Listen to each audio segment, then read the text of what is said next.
नमस्कार दोस्तों, आप सभी का स्वागत है हमारे यूट्यूब चैनल परीक्षा पॉइंट में। आज हम इस वीडियो में देखेंगे आरपीएफ कांस्टेबल 2025 में पूछे जाने वाले रीजनिंग के महत्वपूर्ण प्रश्नों को। यानी कि दोस्तों मैंने इस प्रैक्टिस सेट में जितने भी प्रश्न लिए हैं या सभी प्रश्न आपके आरपीएफ कांस्टेबल में हूबहू देखने के लिए अवश्य मिलेगा। इसलिए दोस्तों आप लोग इस वीडियो को अंत तक जरूर देखना और इस वीडियो को अपने सभी साथियों के पास ज़रूर शेयर करिएगा। और जिन साथियों ने अभी तक हमारे इस चैनल को सब्सक्राइब नहीं किया तो कृपया करके चैनल को जरूर सब्सक्राइब कर लीजिए और बेल आइकन को ऑल पर जाकर क्लिक कर दीजिए, क्योंकि दोस्तों मैं डेली 8 PM पर ऐसे ही महत्वपूर्ण प्रश्न यानी कि ऐसे ही महत्वपूर्ण प्रैक्टिस सेट लेकर आता रहता हूं। तो चलिए दोस्तों हम प्रश्न को स्टार्ट करते हैं। तो देखिए दोस्तों, यहाँ पर हम देखेंगे तो यहाँ पर सबसे पहला प्रश्न दिया हमारे पास, प्रश्नवाचक चिन्ह के स्थान पर आने वाली संख्या ज्ञात कीजिए। यानी कि दोस्तों यहाँ पर हम देखेंगे तो यहाँ पर नीचे हमारे पास दो आकृति दी हुई है और यहाँ पर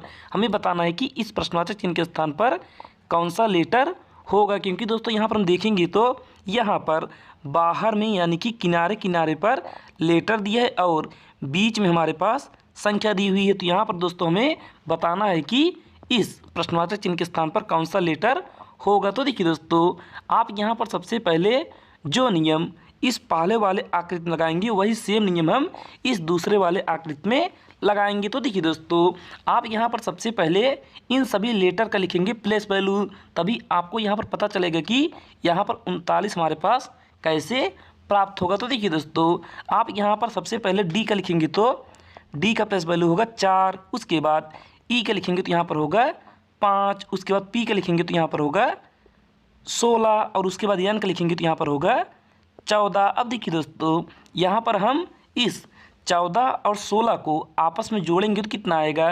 14 और 16 जोड़ेंगे तो यहाँ पर 14 प्लस 16 करेंगे दोस्तों तो यहाँ पर कितना होगा, 14 और 16 होगा 30। उसके बाद यहाँ पर हम इस 4 और 5 को जोड़ेंगे तो यहाँ पर कितना होगा, 5 4 9, यानी कि 30 में अगर हम 9 जोड़ेंगे तो यहाँ पर होगा दोस्तों हमारा 39, जो कि यहाँ पर मध्य में यानी कि बीच में 39 दिया है। उसी प्रकार से अब यहाँ पर हम दूसरे वाले आकृति में वही नियम लगाएंगे। तो देखिए दोस्तों, आप यहाँ पर सबसे पहले इस टी का लिखेंगे प्लेस वैल्यू। तो देखिए दोस्तों, यहाँ पर हम टी का प्लेस वैल्यू लिखेंगे तो यहाँ पर होगा 20। उसके बाद बी का लिखेंगे तो 2 और आर का लिखेंगे तो 18। अब देखिए दोस्तों, यहाँ पर हम इस 20 और 18 को जोड़ेंगे तो यहाँ पर कितना आएगा, 20 और 18 जोड़ेंगे तो यहाँ पर होगा 38। उसके बाद दोस्तों यहाँ पर हम इस 2 और इस प्रश्नवाचक चिन्ह के स्थान पर आने वाली संख्या यानी कि प्लेस वैल्यू को लिखेंगे तो यहाँ पर जो आएगा यहाँ पर वही हम लिखेंगे। तो देखिए दोस्तों, यहाँ पर हम सबसे पहले लिखेंगे 2। तो यहाँ पर दोस्तों हम 38 में अगर 2 जोड़ेंगे तो यहाँ पर होगा 40। लेकिन दोस्तों यहाँ पर हम देखेंगे तो यहाँ पर मध्य में यानी कि बीच में 49 दिए है। तो यहाँ पर दोस्तों अब हम जानेंगे कि यहाँ पर जो हमारे पास प्रश्नवाचक चिन्ह स्थान दिए है यहाँ पर होगा आई, क्योंकि दोस्तों यहाँ पर 49 लाने के लिए हमें 9 और जोड़ना होगा, यानी कि इस 40 में 9 और ऐड करना होगा। तो यहाँ पर दोस्तों होगा आई, क्योंकि 9 का प्लेस वैल्यू होता है या फिर आई का प्लेस वैल्यू होगा 9। तो इस प्रश्नवाचक चिन्ह के स्थान पर होगा आई, जो कि ऑप्शन नंबर बी में दी थी, बी होगा राइट उत्तर। तो चलिए दोस्तों, अगर आपको हमारा यह प्रश्न अच्छा लगा हो तो कृपया करके एक लाइक करिएगा और चैनल को ज़रूर शेयर करिएगा, यानी कि इस वीडियो को या फिर इस चैनल को ज़रूर शेयर करिएगा और कमेंट में ज़रूर एक लाइक वाला थम्स अप दीजिएगा। अब हम देखते हैं प्रश्न संख्या 2 को। तो देखिए यहाँ पर हम देखेंगे तो यहाँ पर दूसरा प्रश्न हमारे पास, किसी निश्चित भाषा में अक्षरों को निम्नलिखित तरह से कोड किया गया है। यानी कि दोस्तों यहाँ पर हम देखेंगे तो यहाँ पर एक कॉलम में यहाँ पर दोस्तों नीचे एक कॉलम में कुछ लेटर दिया है और उसका यहाँ पर नीचे अंकों में यानी कि गिनती में कोड दिया है। तो यहाँ पर दोस्तों हमें बताना है कि इस COBRN का कोड क्या होगा। तो देखिए दोस्तों, यहाँ पर हम देखेंगे तो यहाँ पर सबसे पहला लेटर हमारे पास सी दिया है और ऊपर देखेंगे तो सी का कोड 3 दिया है, तो यहाँ पर होगा 3। उसके बाद यहाँ पर हमारे पास ओ दिया है, तो यहाँ पर हम ऊपर देखेंगे तो ओ का कोड 4 दिया, तो यहाँ पर होगा 4। उसके बाद यहाँ पर हमारे पास बी दिए है और यहाँ पर ऊपर देखेंगे तो बी का कोड 9 दिया है, उसके बाद यहाँ पर आगे R दिया है और ऊपर R का कोड 5 दिया, तो यहाँ पर होगा 5। उसके बाद यहाँ पर आगे N दिया है और ऊपर N का कोड 1 है यानी कि 1 है, तो यहाँ पर होगा 1। अब देखिए दोस्तों, यहाँ पर हम देखेंगे तो यहाँ पर हमारे पास प्राप्त हुआ 3 4 9 5 1। अब ऐसा दोस्तों हमारे किस ऑप्शन में दिए, तो यहाँ पर हम देखेंगे तो ऑप्शन नंबर डी में यही सभी संख्याएं दी हुई हैं, तो यही होगा राइट आंसर। तो चलिए दोस्तों, अगर आपको हमारी वीडियो अच्छी लगी हो तो कृपया करके लाइक करिएगा। मैं आशा करता हूँ कि आपको सभी प्रश्न अच्छा समझ में आया होगा। अब हम देखते हैं प्रश्न संख्या 3 को। तो देखिए दोस्तों, यहाँ पर तीसरा प्रश्न दिया हमारे पास, यदि गुणे का तात्पर्य भाग और घटाव का अर्थ गुणा और भाग का अर्थ जोड़ तथा जोड़ का अर्थ घटाव हो तो इस समीकरण का मान क्या होगा। यानी कि दोस्तों यहाँ पर इस समीकरण का मान हमें बताना है, लेकिन ऊपर जो हमारे पास चिन्ह दिए यानी कि गणती चिन्ह दिए हैं उन सभी को यहाँ पर नीचे हमें बदल कर लिखना होगा। तो देखिए दोस्तों, आप यहाँ पर सबसे पहले ब्रैकेट में लिखेंगे 3, तो यहाँ पर दोस्तों ब्रैकेट में लिखेंगे हम 3। उसके बाद 3 के बाद यहाँ पर दिए माइनस। अब माइनस का अर्थ ऊपर दिया है गुणा, तो यहाँ पर करेंगे गुणे 15। उसके बाद यहाँ पर भाग और ऊपर दिया है भाग का अर्थ जोड़, तो यहाँ पर करेंगे प्लस 19। उसके बाद यहाँ पर ब्रैकेट बंद। अब उसके बाद दोस्तों यहाँ पर दिया गुणा, तो ऊपर दिया हमारे पास गुणे का तात्पर्य भाग, तो यहाँ पर करेंगे भागे 8। उसके बाद यहाँ पर प्लस और ऊपर दिए प्लस का अर्थ माइनस, तो यहाँ पर करेंगे माइनस 6। उसके बाद दोस्तों अब यहाँ पर हम सबसे पहले बॉडमास का नियम लगाएंगे, तो यहाँ पर हम सबसे पहले हल करेंगे ब्रैकेट वाले को, यानी कि जो ब्रैकेट के अंदर है सबसे पहले हम उसे हल करेंगे। तो देखिए दोस्तों, यहाँ पर आप सबसे पहले 15 में 3 का गुणा करेंगे, तो यहाँ पर होगा 15 3 45। उसके बाद यहाँ पर जोड़ेंगे 19, तो यहाँ पर दोस्तों 45 में अगर हम 19 जोड़ेंगे कितना आएगा, 5 में 4 जोड़ यानी कि 9 में 5 जोड़ेंगे तो 9 5 14, 14 की 4 हासिल 1, और 1 में 4 जोड़ेंगे तो 5, और 5 में 1 जोड़ेंगे तो 6, यानी कि यहाँ पर हो गया 64, और यहाँ पर भागे 8। अब उसके बाद माइनस 6। तो देखिए दोस्तों, अब यहाँ पर हम 8 से काटेंगे 64 को, तो यह जाएगा 8 बार में, और यहाँ पर माइनस 6। तो देखिए दोस्तों, यहाँ पर हम 8 में अगर 6 घटाएंगे तो यहाँ पर आएगा 2, जो कि हमारे ऑप्शन नंबर ए में दी थी, यही ए होगा राइट उत्तर, यानी कि इस प्रश्नवाचक चिन्ह के स्थान पर होगा 2, जो कि ऑप्शन नंबर ए में दिए, तो यही होगा राइट आंसर। तो चलिए अब हम देखते हैं प्रश्न संख्या 4 को। तो देखिए यहाँ पर चौथा प्रश्न दिया हमारे पास, निम्नलिखित संख्या श्रृंखला में प्रश्नवाचक चिन्ह के स्थान पर क्या आएगा। यानी कि दोस्तों यहाँ पर नीचे हमारे पास एक श्रृंखला दी हुई है और यहाँ पर हमें बताना है कि इस प्रश्नवाचक चिन्ह के स्थान पर कौन सी संख्या होगी। तो देखिए दोस्तों, आप यहाँ पर सबसे पहले इस श्रृंखला को देखेंगे तो यह श्रृंखला हमारी धीमे धीमे से आगे बढ़ रही है। तो यहाँ पर दोस्तों लगाएंगे प्लस का नियम, क्योंकि दोस्तों अगर श्रृंखला धीमे धीमे से आगे बढ़ेगी तो वहाँ पर करेंगे हम प्लस, और अगर श्रृंखला तेज़ी से बढ़ेगी तो वहाँ पर करेंगे हम गुणा, और श्रृंखला अचानक से आगे बढ़ेगी तो वहाँ पर हम करेंगे स्क्वायर या फिर क्यूब। तो देखिए दोस्तों, यहाँ पर हम लगाएंगे प्लस का नियम। तो देखिए आप यहाँ पर 2 में कितना जोड़ें कि यहाँ पर 15 हो जाए। तो यहाँ पर दोस्तों हम 2 में अगर 13 ऐड करेंगे यानी कि जोड़ेंगे तो यहाँ पर होगा 15। उसके बाद 15 में दोस्तों हम कितना जोड़ें कि यहाँ पर 41 हो जाए। तो यहाँ पर दोस्तों हम 15 में अगर 26 जोड़ेंगे तो यहाँ पर होगा 41। उसके बाद इस 41 में कितना जोड़ें कि यहाँ पर 80 हो जाए। तो यहाँ पर दोस्तों हम 41 में अगर हम 39 जोड़ेंगे तो यहाँ पर होगा 80। उसके बाद दोस्तों यहाँ पर हम इस 80 में अब कितना प्लस करें कि इस प्रश्नवाचक चिन्ह के स्थान पर वह संख्या प्राप्त हो जाए। तो देखिए दोस्तों, आप यहाँ पर देखेंगे तो यहाँ पर 13 के बाद हमने जोड़ा 26, 26 के बाद 39। अब यहाँ पर दोस्तों हम 39 के बाद किसे जोड़ेंगे। तो यहाँ पर आप देखेंगे तो यहाँ पर 13 में अगर 13 जोड़ेंगे तो यहाँ पर होगा 26। उसके बाद 26 में अगर हम फिर 13 जोड़ेंगे तो यहाँ पर होगा 39, और 39 में दोस्तों अगर हम फिर 13 जोड़ेंगे तो यहाँ पर होगा 52। यानी कि इस 80 में दोस्तों, इस 80 में अगर 52 जोड़ेंगे तो यहाँ पर कितना आएगा।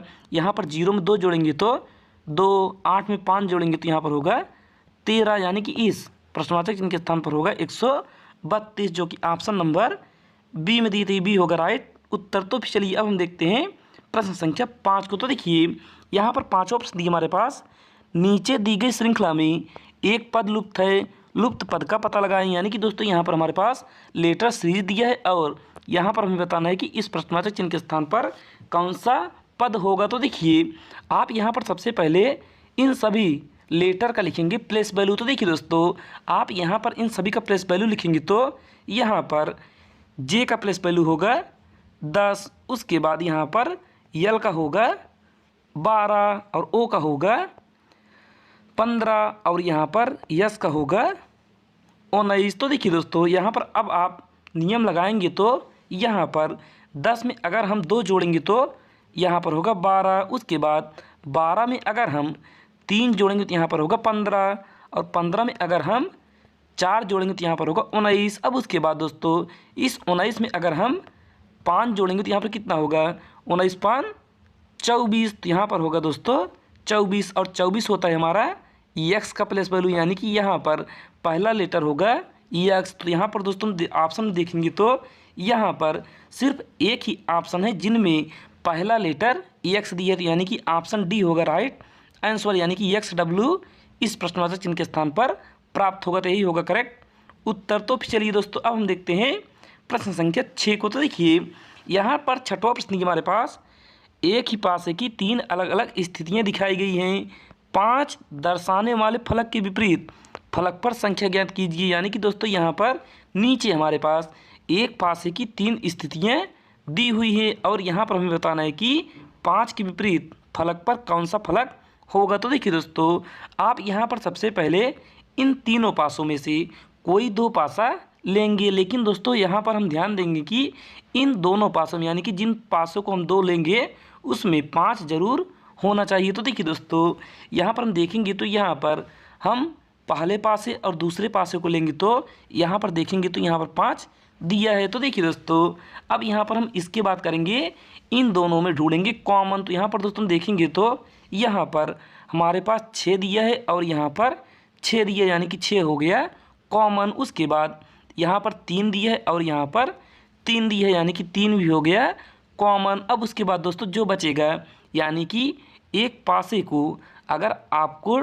2D में दिखाया जाए तो वहाँ पर सिर्फ 3 ही सतह दिखाई देंगी। तो यहाँ पर दोस्तों बचेगा सिर्फ हमारे पास एक सतह। तो यहाँ पर जो बचेगा वह एक दूसरे के विपरीत होगा, यानी कि 5 के विपरीत होगा 2, यहाँ पर 5 के विपरीत 2 और 2 के विपरीत 5। तो यहाँ पर दोस्तों हमसे प्रश्न पूछा है कि 5 के विपरीत सतह, तो यहाँ पर 5 का विपरीत होगा 2, जो कि ऑप्शन नंबर ए में दी थी, ए होगा राइट आंसर। तो चलिए अब हम देखते हैं प्रश्न संख्या 7 को। तो देखिए दोस्तों यहाँ पर 7वां प्रश्न दिया हमारे पास ए बी की एकमात्र बेटी है, यानी कि ए बी की एकमात्र बेटी है। तो यहाँ पर हम बनाएंगे ए जो है बी की एकमात्र बेटी है, तो यहाँ पर हम बी को बनाएंगे और इसकी एकमात्र बेटी ए है। यहाँ पर ए होगा वृत्त में क्योंकि ए बी की एकमात्र बेटी है। तो यहाँ पर अगर महिला रहेगी तो उसे दर्शाएंगे हम वृत्त से और पुरुष रहेगा तो उसे दर्शाएंगे हम चतुर्भुज से। उसके बाद यहाँ पर आगे देखेंगे तो आगे दिया है हमारे पास और उसकी पत्नी सी है, यानी कि यहाँ पर बी की पत्नी सी है। तो यहाँ पर सी हो गई महिला और बी हो गया पुरुष। उसके बाद आगे फिर हम देखेंगे तो यहाँ पर दिया डी सी का पुत्र है, यानी कि डी जो है वह सी का पुत्र है। तो यहाँ पर डी होगा नीचे और पुत्र है तो यह होगा चतुर्भुज में क्योंकि यह पुरुष है। उसके बाद यहाँ पर हमसे प्रश्न पूछा है कि सी का ए से सी का ए के बच्चों के बीच क्या संबंध है, यानी कि सी का ए के बच्चों के बीच क्या संबंध। यहाँ पर दोस्तों हम ए के बच्चों को बनाएंगे तो यहाँ पर बनेगा ए का बच्चा, यानी कि यह बेटा भी हो सकता है और बेटी भी। तो यहाँ पर सी का क्या संबंध होगा, तो यहाँ पर दोस्तों सी लगेगा ए के बच्चों की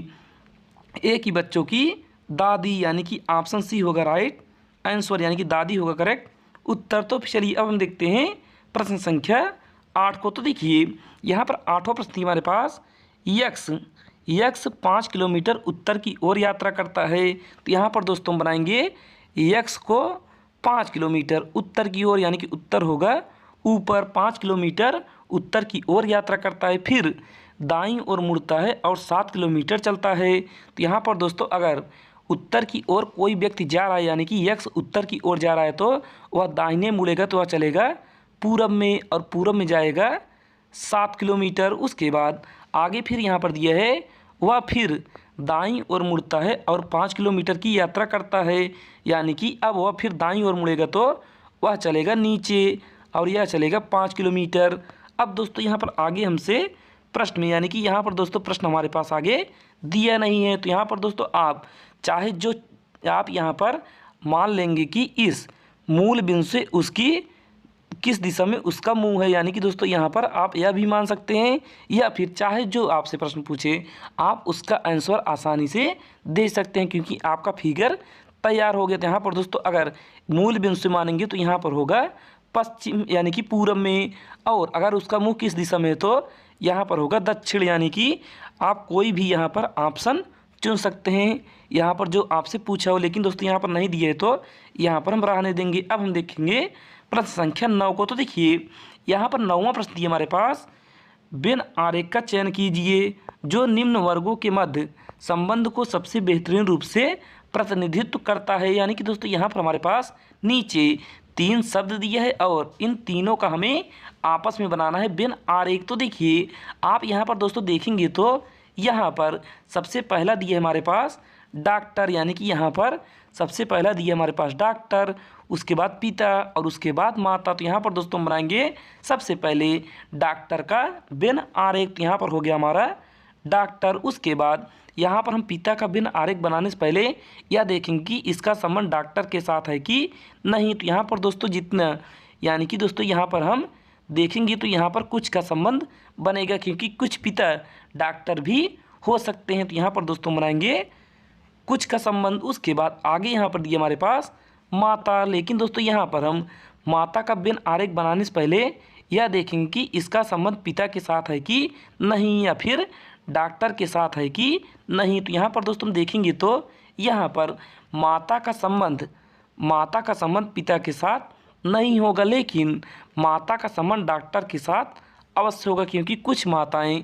डॉक्टर भी हो सकती हैं। तो यहाँ पर दोस्तों हम बनाएंगे डॉक्टर के बगल में माता को, यानी कि दोस्तों यहाँ पर बीच में हो गया डॉक्टर और किनारे किनारे होंगे माता और पिता, यानी कि दोस्तों यहाँ पर हम देखेंगे तो ऐसा डायग्राम हमारे ऑप्शन नंबर बी में दी थी, बी होगा राइट उत्तर। तो चलिए अब हम देखते हैं प्रश्न संख्या 10 को, यानी कि आज का आखिरी प्रश्न। तो देखिए दोस्तों यहाँ पर हम 10वां प्रश्न देखेंगे तो यहाँ पर 10वां प्रश्न हमारे पास, उस विकल्प का चयन कीजिए जो तीसरे संख्या से उसी प्रकार संबंधित है जिस प्रकार दूसरी संख्या पहली संख्या से संबंधित है। यानी कि दोस्तों यहाँ पर हम देखेंगे तो यहाँ पर हमारे पास नंबर इनोलॉजी का प्रश्न यह है और हमें बताना है कि इस प्रश्नवाचक चिन्ह के स्थान पर कौन सी संख्या होगी। यानी कि दोस्तों यहाँ पर आपको एनालॉजी के प्रश्नों में आपको यह पता करना होता है कि यहाँ पर 18 का संबंध जिस प्रकार से 9 से है उसी प्रकार 12 का संबंध क्या होगा। तो देखिए दोस्तों आप यहाँ पर सबसे पहले